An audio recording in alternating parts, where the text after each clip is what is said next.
When will Marlon be able to leave? Well, we are going to keep him here as long as we possibly can. At least that's honest. It also seems a little vindictive.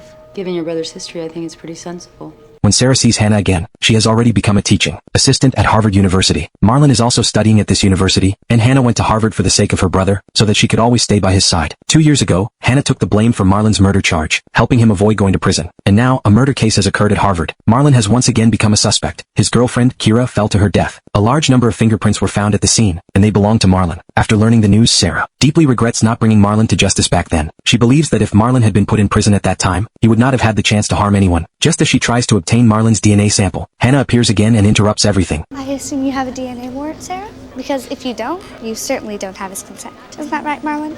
As a result, Sarah decides not to be disturbed by Hannah anymore. She uses other methods to desperately search for evidence. Soon, on the back of the victim's hand, a fragment of a tooth is discovered. Coincidentally, Marlon recently had a damaged tooth. The forensic examiner immediately makes a dental mold for him, and the fragment matches his tooth perfectly. Marlon is once again identified as the prime suspect. It's probably not enough to put him in jail. I think I might be able to help you out there.